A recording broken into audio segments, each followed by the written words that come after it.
Bonjour à tous et bienvenue sur ma chaîne. Vali, raconte-moi une histoire. La mule du pape d'Alphonse Daudet. Très belle écoute à tous.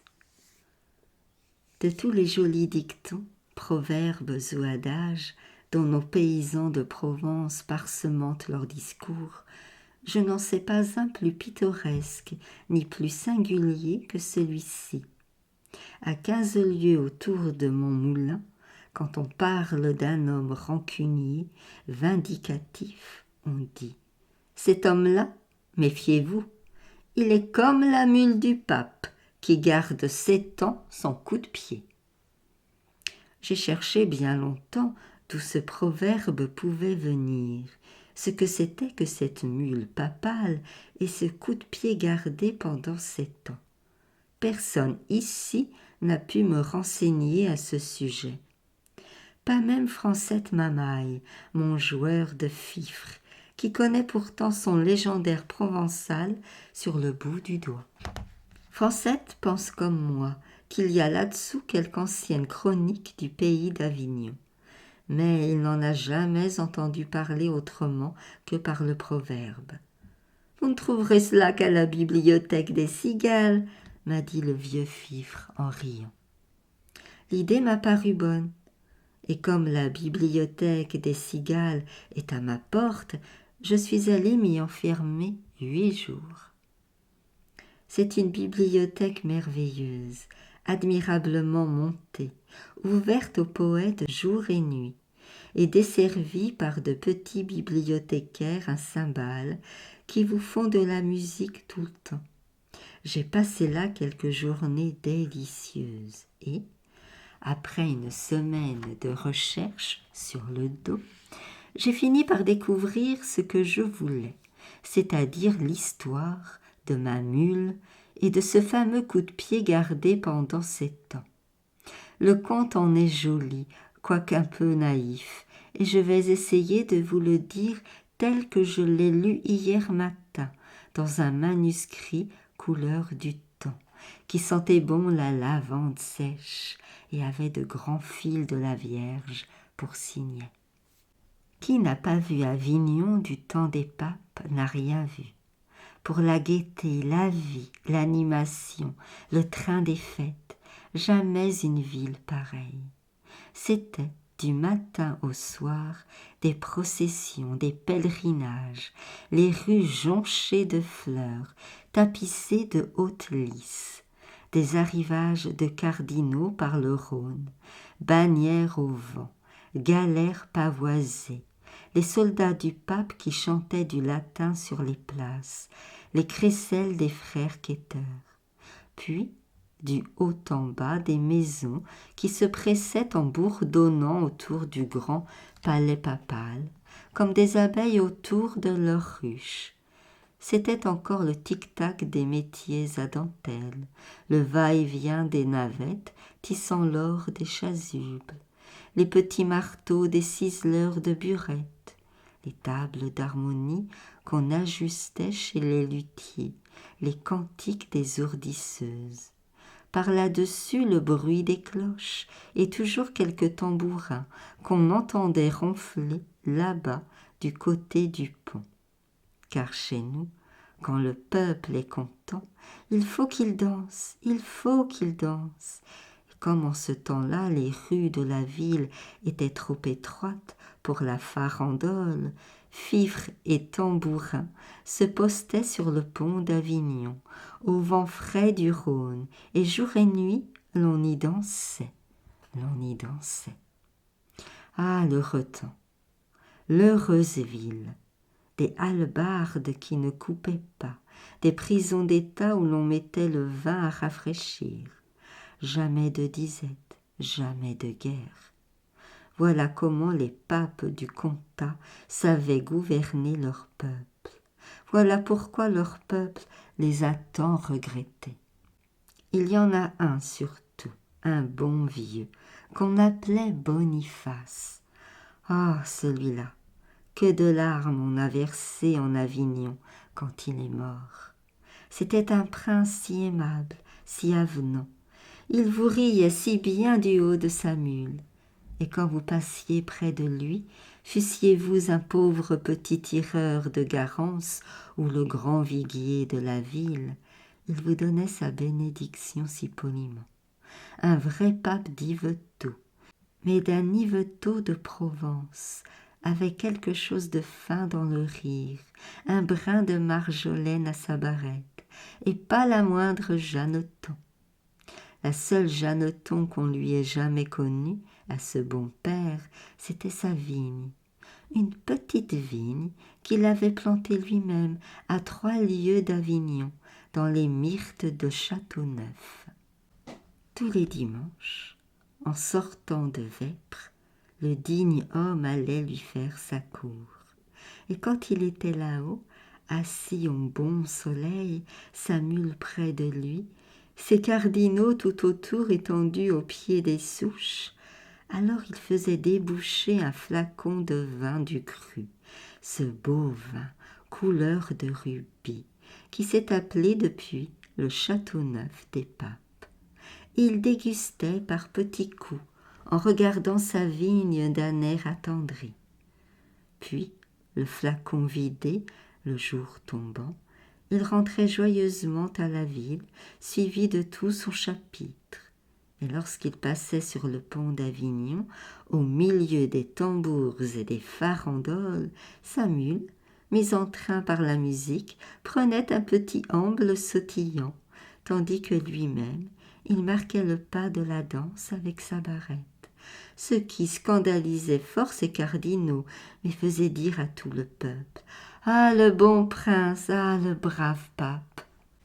Après sa vigne de Châteauneuf, ce que le pape aimait le plus au monde, c'était sa mule. Le bonhomme en raffolait de cette bête-là. Tous les soirs, avant de se coucher, il allait voir si son écurie était bien fermée, si rien ne manquait dans sa mangeoire. Et jamais il ne se serait levé de table sans faire préparer sous ses yeux un grand bol de vin à la française, avec beaucoup de sucre et d'aromates, qu'il allait lui porter lui-même, malgré les observations de ses cardinaux. Il faut dire aussi que la bête en valait la peine. C'était une belle mule noire, mouchetée de rouge, le pied sûr, le poil luisant, la croupe large et pleine, portant fièrement sa petite tête sèche, toute harnachée de pompons, de nœuds, de grelots d'argent, de bouffettes. Avec cela douce comme un ange, l'œil naïf et 2 longues oreilles, toujours en branle, qui lui donnaient l'air bon enfant. Tout Avignon la respectait, et quand elle allait dans les rues, il n'y avait pas de bonne manière qu'on ne lui fît, car chacun savait que c'était le meilleur moyen d'être bien en cour, et qu'avec son air innocent, la mule du pape en avait mené plus d'un à la fortune, à preuve Tistet-Védène et sa prodigieuse aventure. Ce Tistet-Védène était, dans le principe, un effronté galopin, que son père, Guy Védène, le sculpteur d'or, avait été obligé de chasser de chez lui parce qu'il ne voulait rien faire et débauchait les apprentis. Pendant 6 mois, on le vit traîner sa jaquette dans tous les ruisseaux d'Avignon, mais principalement du côté de la maison papale, car le drôle avait depuis longtemps son idée sur la mule du pape, et vous allez voir que c'était quelque chose de malin. Un jour, que sa sainteté se promenait toute seule sous les remparts avec sa bête, voilà mon Tistet qui l'aborde et lui dit en joignant les mains d'un air d'admiration. « Ah, mon Dieu, grand Saint-Père, quelle brave mule vous avez là! Laissez un peu que je la regarde.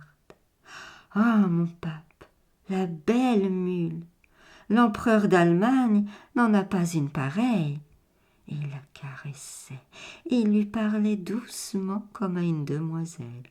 « Venez ça, mon bijou, mon trésor, ma perle fine. » Et le bon pape, tout ému, se disait dans lui-même « Quel bon petit garçonnet! comme il est gentil avec ma mule. » Et puis le lendemain, savez-vous ce qui arriva?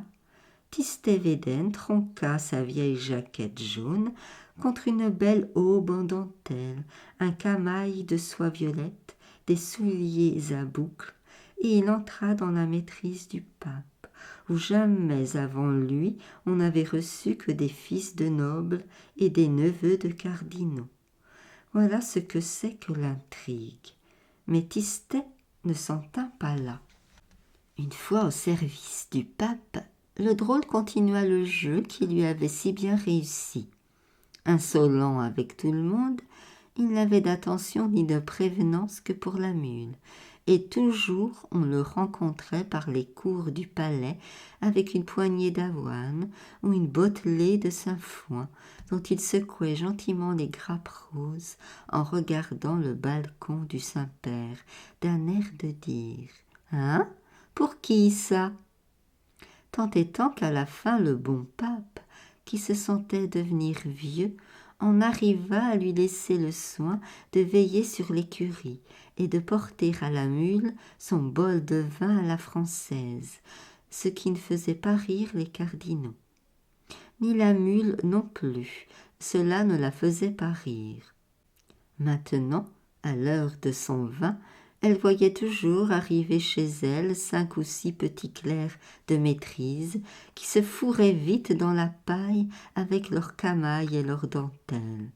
Puis, au bout d'un moment, une bonne odeur chaude de caramel et d'aromates emplissait l'écurie, et Tistet Védène apparaissait, portant avec précaution le bol de vin à la française. Alors le martyre de la pauvre bête commençait. Ce vin parfumé qu'elle aimait tant, qui lui tenait chaud, qui lui mettait des ailes, on avait la cruauté de le lui apporter, là, dans sa mangeoire, de le lui faire respirer. Puis, quand elle en avait les narines pleines, passe, je t'ai vu. La belle liqueur de flamme rose s'en allait toute dans le gosier de ses garnements. Et encore, s'il n'avait fait que lui voler son vin, mais c'était comme des diables, tous ces petits clercs, quand ils avaient bu. L'un lui tirait les oreilles, l'autre la queue, Quinquet lui montait sur le dos, Béluguet lui essayait sa barrette, et pas un de ces galopins ne songeait que d'un coup de rein ou d'une ruade, la brave bête aurait pu les envoyer tous dans l'étoile polaire, et même plus loin. Mais non, on n'est pas pour rien la mule du pape, la mule des bénédictions et des indulgences. Les enfants avaient beau faire, elle ne se fâchait pas, et ce n'était qu'à Tistet Védène qu'elle en voulait. Celui-là, par exemple, quand elle le sentait derrière elle, son sabot lui démangeait, et vraiment il y avait bien de quoi. Ce vaurien de Tistet lui jouait de si vilains tours, il avait de si cruelles inventions à prévoir. Est-ce qu'un jour il ne s'avisa pas de la faire monter avec lui au clocheton de la maîtrise, là-haut, tout là-haut, à la pointe du palais? Et ce que je vous dis là n'est pas un conte, 200 000 Provençaux l'ont vu. Vous figurez-vous la terreur de cette malheureuse mule lorsque, après avoir tourné pendant 1 heure à l'aveuglette dans un escalier en colimaçon et grimpé je ne sais combien de marches, elle se trouva tout à coup sur une plateforme éblouissante de lumière, et qu'à 1000 pieds au-dessous d'elle, elle aperçut tout un Avignon fantastique, les baraques du marché pas plus grosses que des noisettes, les soldats du pape devant leur caserne comme des fourmis rouges, et là-bas, sur un fil d'argent, un petit pont microscopique où l'on dansait, Ah, pauvre bête, quelle panique! Du cri qu'elle en poussa, toutes les vitres du palais tremblèrent. « Qu'est-ce qu'il y a? Qu'est-ce qu'on lui fait ?» s'écria le bon pape en se précipitant sur son balcon. Tistet-Védène était déjà dans la cour, faisant mine de pleurer et de s'arracher les cheveux. « Ah, grand Saint-Père, ce qu'il y a! Il y a que votre mule! Mon Dieu, qu'allons-nous devenir? Il y a que votre mule est montée dans le clocheton! »« Toute seule ?» ?»« Oui, grand Saint-Père, toute seule. Tenez, regardez-la là-haut. Voyez-vous le bout de ses oreilles qui passe? On dirait 2 hirondelles. »« Miséricorde !» fit le pauvre pape en levant les yeux. « Mais elle est donc devenue folle! Mais elle va se tuer! Veux-tu bien descendre, malheureuse ?» Pécaire, elle n'aurait pas mieux demandé, elle, que de descendre. Mais par où? L'escalier, il n'y fallait pas songer, ça se monte encore, ces choses-là. Mais à la descente, il y aurait de quoi se rompre 100 fois les jambes. Et la pauvre mule se désolait, et tout en rôdant sur la plate-forme, avec ses gros yeux pleins de vertige, elle pensait à Tistet-Védène. « Ah, bandit, si j'en réchappe, quel coup de sabot demain matin !» Cette idée de coup de sabot lui redonnait un peu de cœur au ventre. Sans cela, elle n'aurait pas pu se tenir. Enfin, on parvint à la tirer de là-haut, mais ce fut toute une affaire. Il fallut la descendre avec un cric, des cordes, une civière. Et vous pensez quelle humiliation pour la mule d'un pape de se voir pendue à cette hauteur, nageant des pattes dans le vide comme un hanneton au bout d'un fil, et tout Avignon qui la regardait. La malheureuse bête n'en dormit pas de la nuit. Il lui semblait toujours qu'elle tournait sur cette maudite plate-forme, avec les rires de la ville au-dessous. Puis elle pensait à cette infâme Tistet-Védène et au joli coup de sabot qu'elle allait lui détacher le lendemain matin. Ah, mes amis, quel coup de sabot! De Pampérigouste, on en verrait la fumée. Or, pendant qu'on lui préparait cette belle réception à l'écurie, savez-vous ce que faisait Tistet-Védène? Il descendait le Rhône en chantant sur une galère papale et s'en allait à la cour de Naples avec la troupe de jeunes nobles que la ville envoyait tous les ans près de la reine Jeanne pour s'exercer à la diplomatie et aux belles manières. Tistet n'était pas noble, mais le pape tenait à le récompenser des soins qu'il avait donnés à sa bête, et principalement de l'activité qu'il venait de déployer pendant la journée du sauvetage. C'est la mule qui fut désappointée le lendemain. « Ah, le bandit! Il s'est douté de quelque chose !» pensait-elle en secouant ses grelots avec fureur. « Mais c'est égal, va, mauvais, tu le retrouveras au retour, ton coup de sabot. Je te le garde. » Et elle le lui garda. Après le départ de Tistet, la mule du pape retrouva son train de vie tranquille et ses allures d'autrefois. Plus de quinquets, plus de béluguets à l'écurie. Les beaux jours du vin à la française étaient revenus, et avec eux la bonne humeur, les longues siestes et le petit pas de Gavotte quand elle passait sur le pont d'Avignon. Pourtant, depuis son aventure, on lui marquait toujours un peu de froideur dans la ville. Il y avait des chuchotements sur sa route. Les vieilles gens hochaient la tête, les enfants riaient en se montrant le clocheton. Le bon pape lui-même n'avait plus autant de confiance en son ami, et lorsqu'il se laissait aller à faire un petit somme sur son dos le dimanche en revenant de la vigne, il gardait toujours cette arrière-pensée. Si j'allais me réveiller là-haut, sur la plate-forme.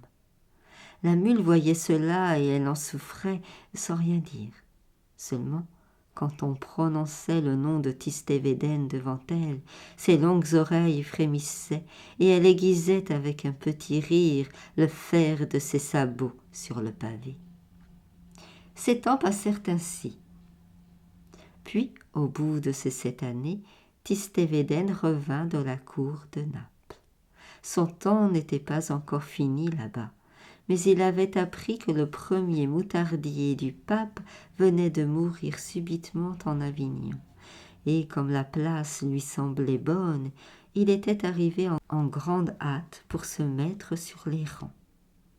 Quand cet intrigant de Védène entra dans la salle du palais, le Saint-Père eut peine à le reconnaître, tant il avait grandi et pris du corps. Il faut dire aussi que le bon pape s'était fait vieux de son côté, et qu'il n'y voyait pas bien sans bésicle. Tistet ne s'intimida pas. « Comment, grand Saint-Père, vous ne me reconnaissez plus? C'est moi, Tistet Védène. »« Védène?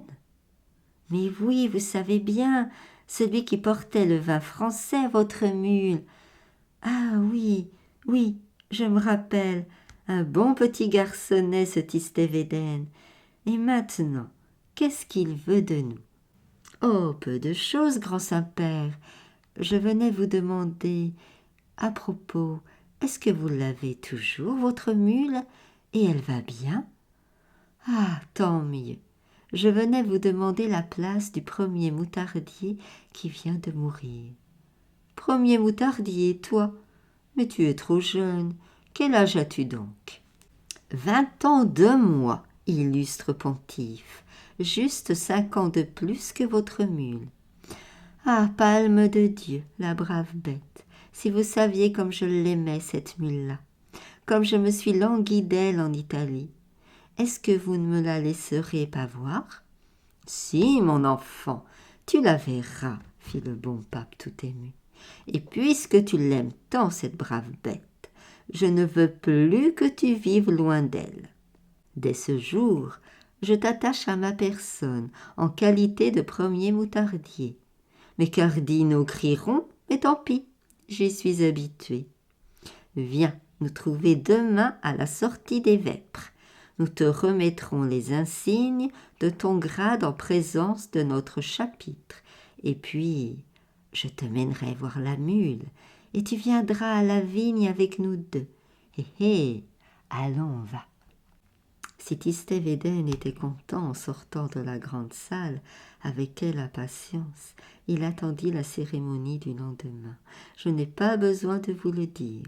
Pourtant, il y avait dans le palais quelqu'un de plus heureux encore et de plus impatient que lui, c'était la mule. Depuis le retour de Védène jusqu'aux vêpres du jour suivant, la terrible bête ne cessa de se bourrer d'avoine et de tirer au mur avec ses sabots de derrière. Elle aussi se préparait pour la cérémonie. Et donc, le lendemain, lorsque vêpres furent dites, Tistet Védène fit son entrée dans la cour du palais papal. Tout le haut clergé était là, les cardinaux en robe rouge, l'avocat du diable en velours noir, les abbés du couvent avec leurs petites mitres, les marguilliers de Saint-Agricot, les camails violets de la maîtrise, le bas clergé aussi, les soldats du pape en grand uniforme, les 3 confréries de pénitents, les ermites du Mont Ventoux avec leurs mines farouches et le petit clerc qui va derrière en portant la clochette, les frères flagellants nus jusqu'à la ceinture, les sacristains fleuris en robe de juge, tous, jusqu'au donneur d'eau bénite, et celui qui allume, et celui qui éteint. Il n'y en avait pas un qui manquât. Ah, c'était une belle ordination.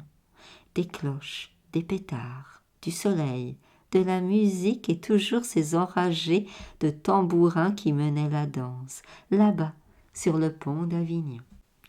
Quand Védène parut au milieu de l'assemblée, sa prestance et sa belle mine y firent courir un murmure d'admiration.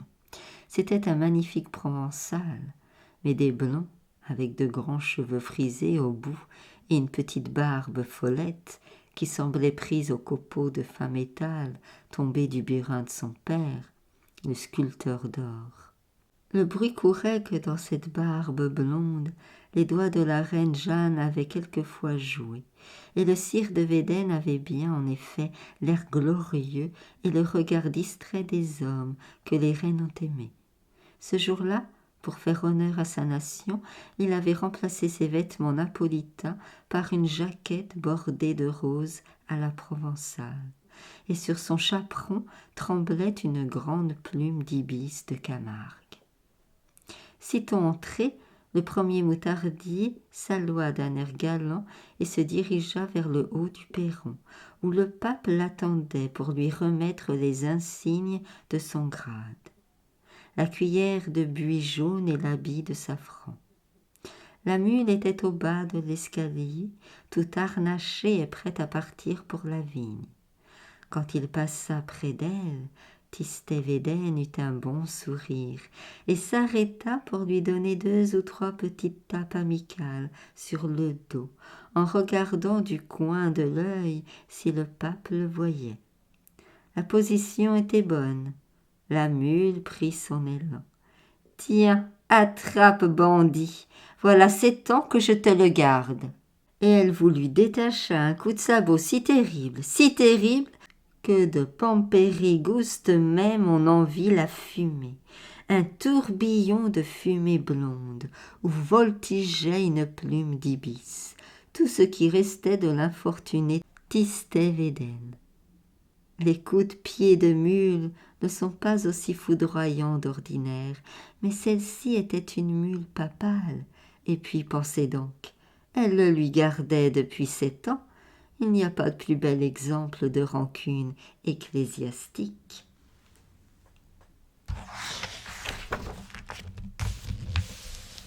Le phare des sanguinaires. Cette nuit, je n'ai pas pu dormir.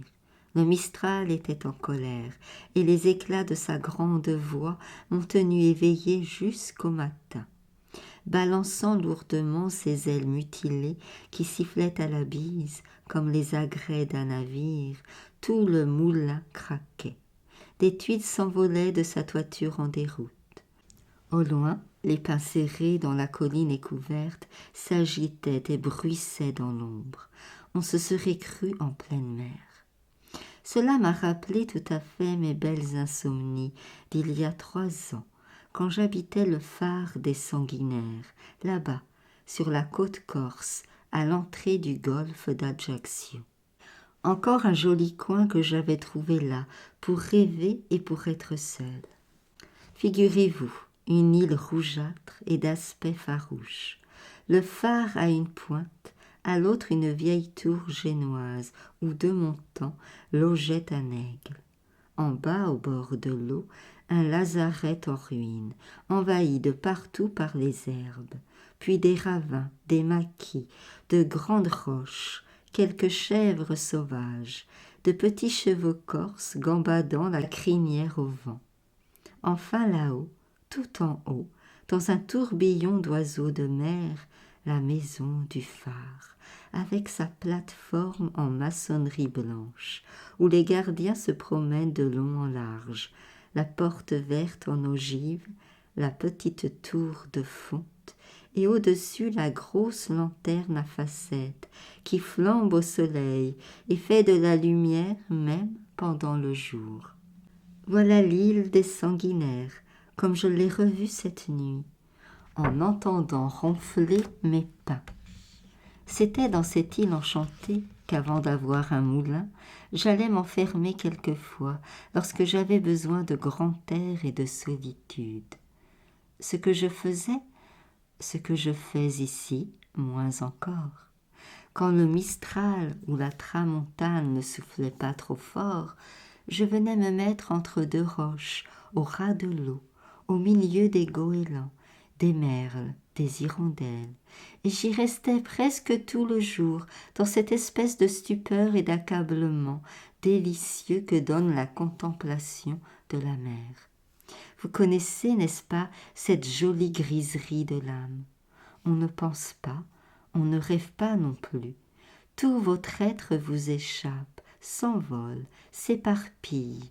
On est la mouette qui plonge, la poussière d'écume qui flotte au soleil entre 2 vagues, la fumée blanche de ce paquebot qui s'éloigne, ce petit corailleur à voile rouge, cette perle d'eau, ce flocon de brume, tout excepté soi-même. Oh, que j'en ai passé dans mon île de ces belles heures de demi-sommeil et d'éparpillement. Les jours de grand vent, Le bord de l'eau n'étant pas tenable, je m'enfermai dans la cour du Lazaret, une petite cour mélancolique, tout embaumée de romarin et d'absinthe sauvage. Et là, blotti contre un pan de vieux mur, je me laissais envahir doucement par le vague parfum d'abandon et de tristesse qui flottait avec le soleil dans les logettes de pierre, ouvertes tout autour comme d'anciennes tombes. De temps en temps un battement de porte, un bond léger dans l'herbe. C'était une chèvre qui venait brouter à l'abri du vent. En me voyant, elle s'arrêtait interdite et restait plantée devant moi, l'air vif, la corne haute, me regardant d'un œil enfantin. Vers 5 heures, le porte-voix des gardiens m'appelait pour dîner. Je prenais alors un petit sentier dans le maquis grappant à pic au-dessus de la mer, et je revenais lentement vers le phare, me retournant à chaque pas sur cet immense horizon d'eau et de lumière qui semblait s'élargir à mesure que je montais. Là-haut, c'était charmant.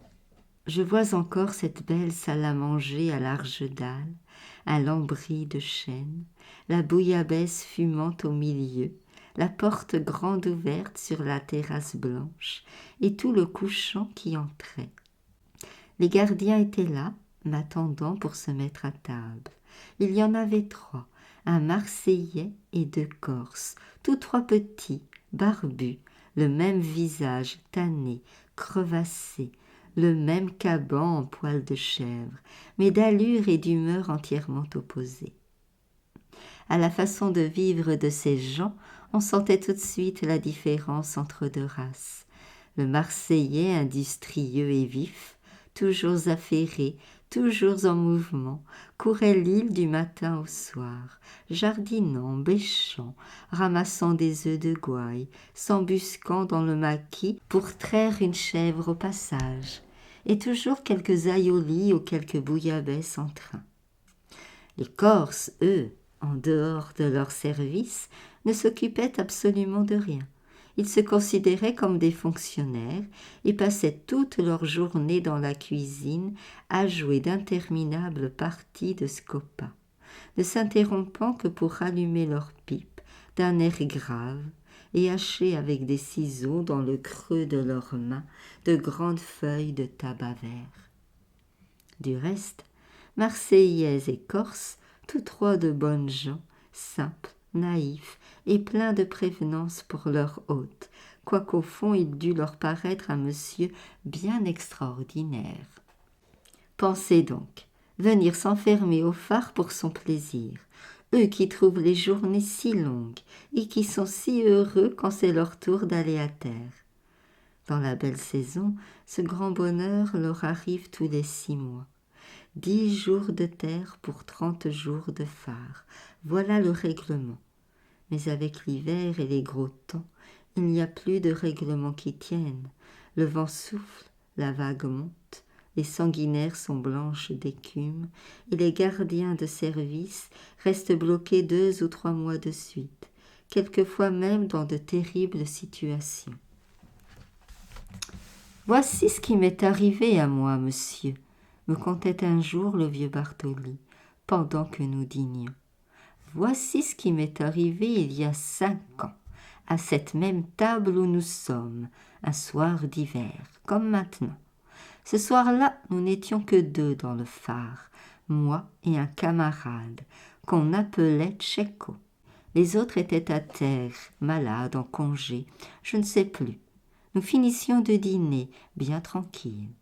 Tout à coup, voilà mon camarade qui s'arrête de manger, me regarde un moment avec de drôles d'yeux et pouf, tombe sur la table, les bras en avant.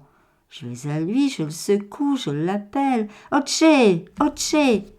Rien, il était mort. Vous jugez quelle émotion. Je restais plus d'1 heure stupide et tremblant devant ce cadavre. Puis, subitement, cette idée me vient. Et le phare, je n'eus que le temps de monter dans la lanterne et d'allumer. La nuit était déjà là. Quelle nuit, monsieur! La mer, le vent n'avaient plus leur voie naturelle. À tout moment, Il me semblait que quelqu'un m'appelait dans l'escalier. Avec cela, une fièvre, une soif. Mais vous ne m'auriez pas fait descendre. J'avais trop peur du mort. Pourtant, au petit jour, le courage me revint un peu. Je portais mon camarade sur son lit, un drap dessus, un bout de prière et puis vite aux signaux d'alarme. Malheureusement, la mer était trop grosse. J'eus beau appeler, personne ne vint. Me voilà seule dans le phare avec mon pauvre Tchéco, et Dieu sait pour combien de temps. J'espérais pouvoir le garder près de moi jusqu'à l'arrivée du bateau. Mais au bout de 3 jours, ce n'était plus possible. Comment faire? Le porter dehors? L'enterrer? La roche était trop dure, et il y a tant de corbeaux dans l'île. C'était pitié de leur abandonner ce chrétien. Alors je songeais à le descendre dans une des logettes du lazaret.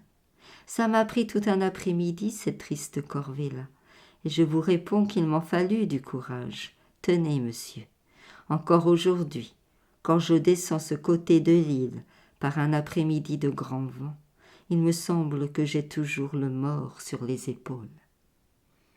Pauvre vieux Barthélemy, la sueur lui en coulait sur le front, rien que d'y penser. Nos repas se passaient ainsi à causer longuement. Le phare, la mer, des récits de naufrages, des histoires de bandits corses. Puis, le jour tombant, le gardien du premier quart allumait sa petite lampe, prenait sa pipe, sa gourde, un gros Plutarque à tranches rouges, toute la bibliothèque des sanguinaires, et disparaissait par le fond. Au bout d'un moment, c'était dans tout le phare un fracas de chaînes, de poulies, de gros poids d'horloge qu'on remontait. Moi, pendant ce temps, j'allais m'asseoir dehors sur la terrasse. Le soleil, déjà très bas, descendait vers l'eau de plus en plus vite, entraînant tout l'horizon après lui. Le vent fraîchissait, l'île devenait violette. Dans le ciel, près de moi, un gros oiseau passait lourdement. C'était l'aigle de la tour génoise qui rentrait. Peu à peu, la brume de mer montait. Bientôt, on ne voyait plus que l'ourlet blanc de l'écume autour de l'île. Tout à coup, au-dessus de ma tête, jaillissait un grand flot de lumière douce. Le phare était allumé. Laissant toute l'île dans l'ombre, le clair rayon allait tomber au large sur la mer, et j'étais là perdue dans la nuit, sous ces grandes ondes lumineuses qui m'éclaboussaient à peine en passant. Mais le vent fraîchissait encore, il fallait rentrer. À tâtons, je fermai la grosse porte, j'assurai les barres de fer, puis, toujours tâtonnant, je prenais un petit escalier de fonte qui tremblait et sonnait sous mes pas, et j'arrivais au sommet du phare. Ici, par exemple, il y en avait de la lumière. Imaginez une lampe carcelle gigantesque, à 6 rangs de mèches, autour de laquelle pivotent lentement les parois de la lanterne, les unes remplies par une énorme lentille de cristal, les autres ouvertes sur un grand vitrage immobile qui met la flamme à l'abri du vent. En entrant, j'étais éblouie. Ces cuivres, ces étains, ces réflecteurs de métal blanc, ces murs de cristal bombé qui tournaient avec de grands cercles bleuâtres, tout ce miroitement, tout ce cliquetis de lumière me donnait un moment de vertige. Peu à peu, cependant, mes yeux s'y faisaient, et je venais m'asseoir au pied même de la lampe, à côté du gardien qui lisait son Plutarque à haute voix, de peur de s'endormir. Au dehors, le noir, l'abîme. Sur le petit balcon qui tourne autour du vitrage, le vent court comme un fou, en hurlant.